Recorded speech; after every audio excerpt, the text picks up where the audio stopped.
Egunon guztioi, eskerrik asko. Gaur nire 5 minutu hauetan, pixkat nire ibilbidea kontatu nahi dizuet. Ikusten, gaztetxoa naiz, oraindikan nire ikerkuntza eta prozesu hortan lanean nago, eta pixkat hori zuekin konektatu nahiko nuke, eta gaur hemendikan egongo naiz, zeozein galdera erantzuteko edo. Pixkat, nire hasieratik ez, irundarra naiz, ez dakit hemen irundarrik egongo den edo ez, baina Txingudi ikastolan ikasi nuen, eta gero batxilergoa Pio Baroja institutuan egin nuen. Eta garai haietan, oraindikan ere, nire interes nagusiak kirola eta lagunekin egotea ziren besterik gabe. Ez nituen olako ambizio handirik zer ikasi nahi nuen, ez dut inoiz hori oso argi izan. Eta hori izan da, 17 urteekin aurkitu nintzen nire burua galdetzen. Orain zer ikasten dut. Azkenean lagun guztiak, inguruko pertsona guztiak, irakasleek, gurasoek esaten zidaten. Orain zer, orain unibertsitatea joango zera, modulo bat ikasiko duzu, edo zer egingo duzu. Eta garai horietan, horlako bretxa edo salto moduko bat ikusi nuen nire buruan. Azkenean erabaki bat hartu behar dut, erabaki honek aldatuko nau pixkat nolabait, eta ondo hartu nahi dut. Baina momentu hortan nituen gauzarik garrantzitsuenak edo interes nagusiak ziren etxean bizi nahi nuela, eroso sentitzen nintzelako, eta momentu hortan hori egin nahi nuelako, kirola egin nahi nuen, denbora izan nahi nuen niretzako, eta arginekoan gauza bakarra zen bi zientzia eta humanistikoen artean edo letren artean zientzia neukala aukera. Eta zentzu hortan, erabaki nuen Donostian kimika fakultatean kimika ikastea, eta bertan besteak beste Oier izan dut irakasle. Orduan ikusten zute.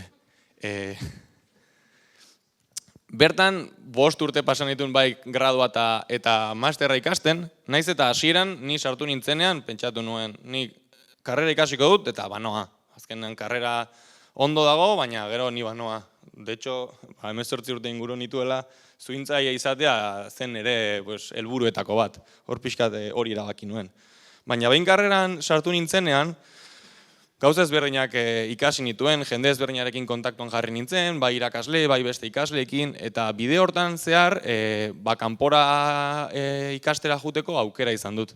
Alemanian egon naiz Erasmus bat egiten, naiz eta ikerkuntza ez den lehenengo esperientzia izan zen kanpoan, oso aberasgarria, ikusi nuen beste modu asko dela bizitzeko, ikasteko, pertsonak, herrialde ezberdinetakoak, eta hori oso aberasgarri izan zen momentu hortan. Eta horrekin, ikerkuntzaren eta gehiago ikaste horren jakin-mina handitu zitzaidan. Eta zentzu hortan, masterra egitea ere erabaki nuen. Eta masterra hemen ere kimikako fakultatean egin nuen, eta lana estatu batutan egiteko aukera izan nuen.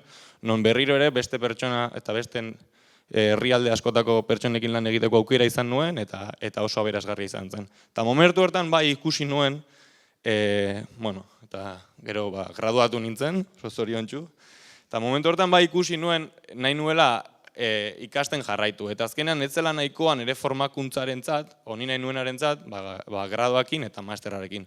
Eta zentzu hortan erabaki nuen doktoretza egitea.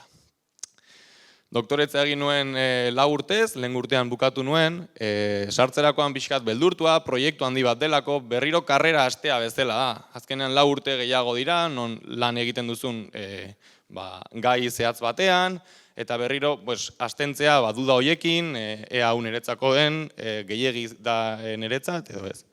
Baina, alorrotan, lanean egon naiz 3D inprimak eta teknologia ezberdinekin, materialen zientzia eta teknologia garatzen, eta material plastikoak berriztagarriagoak, jasangarriagoak eta birziklagarriak egiteko nahian.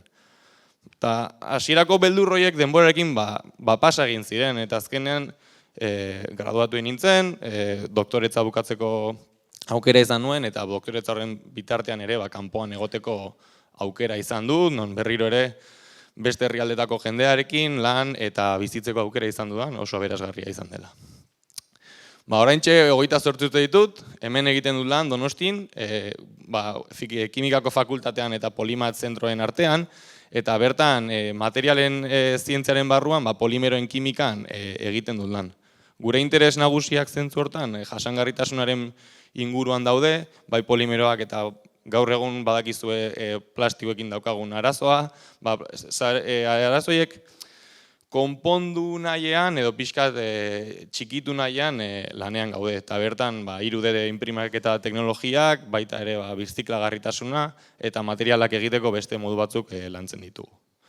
Eta hemen nire etorkizuna, azkenean nire bidea ez dago bat ere bukatua zentzu hortan, ez daukat lan fijo bat kimikako fakultatean, ez polimat zentroan, eta orain berriro ere aurkitzen dut nire burua aukera ezberdinekin.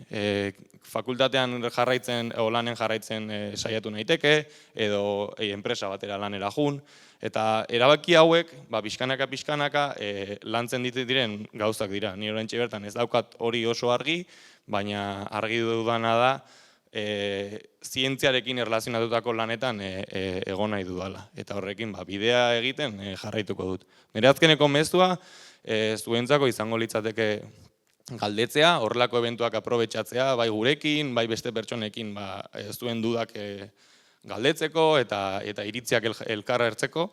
Eta zuek zuen erabakiak hartzera, azkenean naiz eta nik edo beste edonorrek gauzak esan, aldik eta informazio gehien daukazutenean zuen erabakiak hartzea eta horregatik apostuek egitea, ze seguro horrela gauzak ondo joango direla.